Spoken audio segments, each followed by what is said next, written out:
ಇಷ್ಟು ದಿನ ಬಿಜೆಪಿ ಅಂದ್ರೆ ನಮಗೆ ತಟ್ಟನೆ ನೆನಪಾಗ್ತಾ ಇದ್ದದ್ದು ಹಿಂದುತ್ವ ಅನ್ನೋ ಸಿದ್ಧಾಂತ ಮತ್ತು ರಾಷ್ಟ್ರೀಯತೆ ಅನ್ನೋ ಅಜೆಂಡಾ. ಆದರೆ ಇತ್ತೀಚಿನ ಚುನಾವಣೆಗಳಲ್ಲಿ ಎದುರಾದ ಹಿನ್ನಡೆ ಮತ್ತು ರಿಸಲ್ಟ್ ಬೆನ್ನಲ್ಲೇ ಬಿಜೆಪಿಯ ಒಳಗಡೆ ಸದ್ದಿಲ್ಲದೆ ಒಂದು ದೊಡ್ಡ ಬದಲಾವಣೆ ಆಗ್ತಾ ಇದೆ. ಈಗ ರಾಜಕೀಯ ವಲಯದಲ್ಲಿ ಒಂದು ಗಂಭೀರ ಚರ್ಚೆ ಶುರುವಾಗಿದೆ.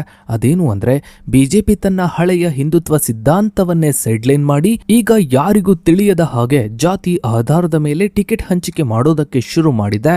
ಹಿಂದೂಗಳನ್ನ ಒಂದೇ ಸೂರಿನಡೆ ತರ್ತೀವಿ ಅಂದಿದ್ದ ಪಕ್ಷ ಈಗ ಜಾತಿ ರಾಜಕೀಯದ ಮೊರೆ ಹೋಗ್ತಾ ಇದೆಯಾ? ಚುನಾವಣಾ ಸೋಲಿನ ಭೀತಿ ಬಿಜೆಪಿಯನ್ನ ತನ್ನ ಸಿದ್ಧಾಂತವನ್ನೇ ಬದಲಿಸಿಕೊಳ್ಳುವಂತೆ ಮಾಡ್ತಾ ಇದೆಯಾ?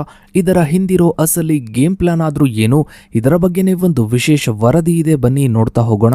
ಸ್ನೇಹಿತರೆ, ಇತ್ತೀಚಿನ ವರ್ಷಗಳಲ್ಲಿ ಬಿಜೆಪಿ ಎದುರಿಸಿದ ಚುನಾವಣಾ ಹಿನ್ನಡೆಗಳು ಇದರ ಸಾಂಪ್ರದಾಯಿಕ ಸೈದ್ಧಾಂತಿಕ ತಂತ್ರಗಾರಿಕೆಯನ್ನ ಮರುಪರಿಶೀಲಿಸುವಂತೆ ಮಾಡಿದೆ. 2014ರಿಂದ ದೇಶದ ರಾಜಕೀಯದಲ್ಲಿ ಏಕಸ್ವಾಮ್ಯ ಹೊಂದಿದ್ದ ಮತ್ತು ತೀವ್ರ ಸೈದ್ಧಾಂತಿಕ ಧ್ರುವೀಕರಣದ ಮೂಲಕ ರಾಷ್ಟ್ರೀಯವಾದಿ ಹಿಂದುತ್ವವನ್ನ ಯಶಸ್ವಿಯಾಗಿ ಮುನ್ನಡೆಸಿದ್ದ ಬಿಜೆಪಿ ಇತ್ತೀಚಿನ ಚುನಾವಣೆಗಳಲ್ಲಿ ಪ್ರಬಲ ಪ್ರಾದೇಶಿಕ ಪಕ್ಷಗಳು ಮತ್ತು ಪ್ರತಿಪಕ್ಷಗಳ ಸಾಮಾಜಿಕ ನ್ಯಾಯದ ಅಲೆಗೆ ಸಿಲುಕಿ ಗಣನೀಯ ಹಿನ್ನಡೆಯನ್ನ ಅನುಭವಿಸ್ತಾ ಇದೆ. ರಾಜಕೀಯ ವಿಶ್ಲೇಷಕರು ಇದನ್ನ ಹಿಂದುತ್ವ ಸಿದ್ಧಾಂತದ ಹಿನ್ನಡೆ ಎಂದು ವಿಶ್ಲೇಷಿಸ್ತಾ ಇದ್ದಾರೆ. ಇನ್ನು ಕೆಲವರು ಇದನ್ನ ಹಿಂದುತ್ವದ ಪ್ರಾಯೋಗಿಕ ಮರುರೂಪಿಸುವ ಅಥವಾ ಸ್ಥಳಾಂತರ ಎಂದು ಗುರುತಿಸಿದ್ದಾರೆ. ಒಂದು ಕಡೆ ಸ್ಥಳೀಯ ಚುನಾವಣೆಗಳಲ್ಲಿ ಪ್ರಾಯೋಗಿಕ ಜಾತಿ ರಾಜಕಾರಣ ಮತ್ತು ಟಿಕೆಟ್ ಹಂಚಿಕೆಗೆ ಶರಣಾಗುತ್ತಿರುವ ಬಿಜೆಪಿ, ಮತ್ತೊಂದು ಕಡೆ ಸರ್ಕಾರಿ ನೀತಿಗಳು ಮತ್ತು ತಳಮಟ್ಟದ ಸಂಘಟನೆಗಳ ಮೂಲಕ ಕೋಮು ಧ್ರುವೀಕರಣವನ್ನ ಯಥಾವತ್ತಾಗಿ ಮುಂದುವರೆಸಿದ. ಹಿಂದುತ್ವದ ಅಖಂಡತೆಯನ್ನ ಪ್ರದರ್ಶಿಸುವ ಉದ್ದೇಶ ಹೊಂದಿದ್ದ ಪಕ್ಷವು ಇತ್ತೀಚಿನ ಚುನಾವಣಾ ಸೋಲುಗಳ ನಂತರ ಸದ್ದಿಲ್ಲದೆ ಜಾತಿಯ ಲೆಕ್ಕಾಚಾರಗಳಿಗೆ ಮಣಿಯುತ್ತಿರುವುದು ರಾಜಕೀಯ ವಲಯದಲ್ಲಿ ತೀವ್ರ ಚರ್ಚೆಗೆ ಕಾರಣವಾಗಿದೆ. ಹಿಂದುತ್ವದ ಸಾರ್ವತ್ರಿಕ ಧಾರ್ಮಿಕ ಗುರುತುಗಳು ಮತ್ತು ತಳಮಟ್ಟದ ಜಾತಿ ಅಸ್ಮಿತೆಗಳ ನಡುವಿನ ಈ ದ್ವಂದ್ವವು ಭಾರತದ ಪ್ರಜಾಪ್ರಭುತ್ವದ ಸ್ವರೂಪವನ್ನೇ ಬದಲಿಸುತ್ತಿದೆ.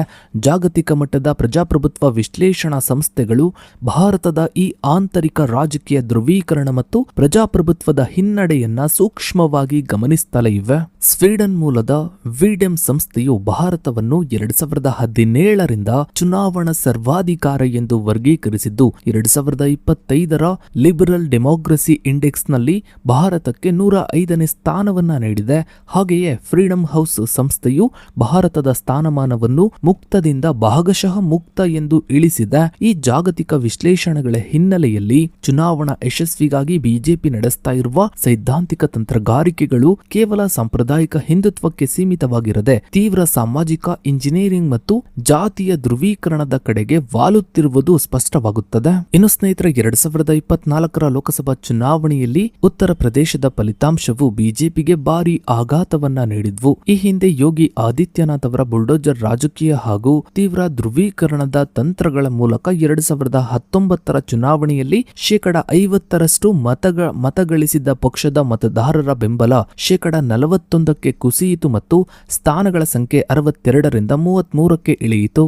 ಇದಕ್ಕೆ ಪ್ರತಿಯಾಗಿ ಸಮಾಜವಾದಿ ಪಕ್ಷದ ಅಖಿಲೇಶ್ ಯಾದವ್ ನೇತೃತ್ವದಲ್ಲಿ ರೂಪಿತವಾದ ಪಿಡಿಎ ತಂತ್ರಗಾರಿಕೆಯು ಬಿಜೆಪಿಯ ಸಾಂಪ್ರದಾಯಿಕ ಮತ ಬ್ಯಾಂಕ್ ಅನ್ನು ಭೇದಿಸುವಲ್ಲಿ ಯಶಸ್ವಿಯಾಯಿತು. ಅಖಿಲೇಶ್ ಯಾದವ್ ಅವರು ತಮ್ಮದೇ ಆದ ಯಾದವ ಸಮುದಾಯಕ್ಕೆ ಕೇವಲ 5 ಸೀಟುಗಳನ್ನು ನೀಡಿ ಇನ್ನುಳಿದ 27 ಸ್ಥಾನಗಳನ್ನು ಯಾದವೇತರ ಹಿಂದುಳಿದ ವರ್ಗಗಳಿಗೆ ಮತ್ತು 15 ಸೀಟುಗಳನ್ನು ದಲಿತ ಅಭ್ಯರ್ಥಿಗಳಿಗೆ ಹಂಚುವ ಮೂಲಕ ಅತ್ಯಂತ ಸೂಕ್ಷ್ಮವಾದ ಜಾತಿ ಸಮೀಕರಣವನ್ನ ಜಾರಿಗೆ ತಂದರು. ಈ ತಂತ್ರಗಾರಿಕೆಯು ದಲಿತರು ಮತ್ತು ಹಿಂದುಳಿದ ವರ್ಗಗಳ ಮತಗಳನ್ನು ಪ್ರತಿಪಕ್ಷಗಳ ಮೈತ್ರಿಕೂಟದ ಕಡೆಗೆ ಕ್ರೋಢೀಕರಿಸಿತು. ಸ್ನೇಹಿತರೆ, ರಾಜಕೀಯ ಇತಿಹಾಸವನ್ನ ಗಮನಿಸಿದ್ರೆ 1988ರಲ್ಲಿ ಕೆಎನ್ ಗೋವಿಂದಾಚಾರ್ಯ ಅವರು ಆರ್ಎಸ್ಎಸ್ ನಿಂದ ನಿಯೋಜನೆಗೊಂಡು ಬಿಜೆಪಿಯಲ್ಲಿ ಸಾಮಾಜಿಕ ಇಂಜಿನಿಯರಿಂಗ್ ಪರಿಕಲ್ಪನೆಯನ್ನ ಪರಿಚಯಿಸಿದ್ರು. ಇದು ಮಂಡಲ್ ಮೀಸಲಾತಿ ರಾಜಕಾರಣವನ್ನ ಎದುರಿಸಲು ಮಂದಿರ ಅಂದ್ರೆ ಹಿಂದುತ್ವ ಮತ್ತು ಮಾರುಕಟ್ಟೆ ನವ ಉದರೀಕರಣ ಸಿದ್ಧಾಂತಗಳೊಂದಿಗೆ ಹಿಂದುಳಿದ ವರ್ಗಗಳನ್ನ ಜೋಡಿಸುವ ಯಶಸ್ವಿ ಪ್ರಯತ್ನವಾಗಿತ್ತು. ಆದರೆ 2024ರ ಹೊತ್ತಿಗೆ ತಳಮಟ್ಟದ ಆರ್ಥಿಕ ಬಿಕ್ಕಟ್ಟುಗಳು ಮತ್ತು ಮೀಸಲಾತಿ ರದ್ದತಿಯ ಭೀತಿಯು ಈ ಪ್ರಯೋಗವನ್ನ ದುರ್ಬಲಗೊಳಿಸಿತು. ಜಿಡಿಪಿ ಬೆಳವಣಿಗೆಯ ಹೊರತಾಗಿಯೂ ಹೆಚ್ಚುತ್ತಿರುವ ನಿರುದ್ಯೋಗ, ಕುಸಿಯುತ್ತಿರುವ ಗ್ರಾಮೀಣ ಆದಾಯ ಮತ್ತು ತೀವ್ರ ಬೆಲೆ ಏರಿಕೆಯು ಕೆಳವರ್ಗದ ಮತದಾರರಲ್ಲಿ ಅಸಮಾಧಾನ ಮೂಡಿಸಿತು. ಇದರ ಜೊತೆಗೆ ಟಿಕೆಟ್ ಹಂಚಿಕೆಯಲ್ಲಿ ರಜಪೂತ್, ಕ್ಷತ್ರಿಯ ಕ್ಷತ್ರಿಯ ಸಮುದಾಯಕ್ಕೆ ಸೂಕ್ತ ಪ್ರಾತಿನಿಧ್ಯ ನೀಡದ ಕಾರಣ ಗುಜರಾತ್ ಮತ್ತು ಯುಪಿಯ ಹಲವು ಭಾಗಗಳಲ್ಲಿ ಬಿಜೆಪಿಯ ವಿರುದ್ಧ ಪಂಚಾಯತ್ಗಳು ಮತ್ತು ಬಹಿಷ್ಕರಗಳು ನಡೆದವು. ಇನ್ನು ಸ್ನೇಹಿತರೆ, ಕರ್ನಾಟಕದ ಇತಿಹಾಸದಲ್ಲಿ ಕೋಮು ಧ್ರುವೀಕರಣಕ್ಕಿಂತ ಜಾತಿ ರಾಜಕೀಯವೇ ಪ್ರಮುಖ ಪಾತ್ರವನ್ನ ವಹಿಸಿದೆ.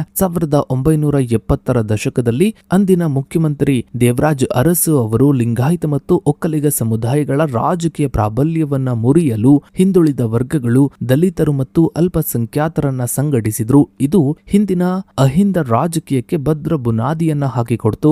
ಸಾಂಪ್ರದಾಯಿಕವಾಗಿ ಬ್ರಾಹ್ಮಣರು ಮತ್ತು ಜೈನರ ಬೆಂಬಲ ಹೊಂದಿದ್ದ ಬಿಜೆಪಿ 1990ರ ದಶಕದ ನಂತರ ಲಿಂಗಾಯತರು ಮತ್ತು ಒಕ್ಕಲಿಗರನ್ನ ತನ್ನ ತೆಕ್ಕೆಗೆ ಸೆಳೆದುಕೊಳ್ತು.